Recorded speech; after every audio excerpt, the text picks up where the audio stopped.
मिर्गी का दौरा, जिसे हम एपिलेप्सी या सीजर भी बोलते हैं, उसकी पहली 1 मिनट जो गोल्डन मिनट हो सकती है, उसमें आपको क्या करना है वो आज मैं बताने वाला हूँ। मेरा नाम डॉक्टर मेहुल भट्ट है। मुंबई में पिछले 25 साल से एज अ फैमिली फिजिशियन में काम कर रहा हूँ। आप मुझे सुन रहे हो बिग एफएम पे।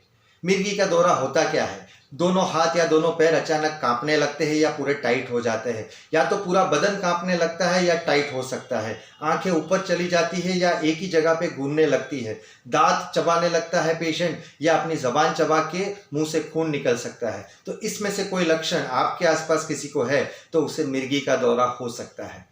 सबसे पहले तो पैनिक नहीं करना है। इस इंसान को आपको ज़मीन पे, फ्लोर पे लेटाना है और आसपास से फर्नीचर हटा देना है, जिससे उसे इंजरी ना हो। उसके सर के नीचे एक पिलो रखना है। और अगर वो ऑलरेडी मिर्गी का मरीज़ है तो उसके फैमिली मेंबर या डॉक्टर को पूछ के उसकी जो मिर्गी की दवाई है, जैसे नाक का स्प्रे हो सकता है, रेक्टल सपोजिटरी हो सकती है, या कोई इंजेक्शन हो सकता है, ये आप उसके डॉक्टर को या फैमिली मेंबर को पूछ के दे सकते हो। इसी के साथ किसी डॉक्टर या हॉस्पिटल में पेशेंट को लेकर जाने का इंतज़ाम कर सकते हो। याद रहे, मिर्गी का दौरा है, ज़्यादातर कुछ सेकंड या मिनटों में कम हो जाता है। अपना फोर्स या बल यूज करके कांपते हुए पेशेंट को रोकने की कोशिश मत कीजिए। इससे उसे इंजरी हो सकती है, उसके जॉइंट या बोन पे इंजरी हो सकती है। इसी के साथ पेशेंट के मुंह में कुछ नहीं रखना है, इससे भी खतरा हो सकता है। तो याद रहे, मिर्गी का दौरा कुछ सेकंड में अपने आप कम हो जाता है।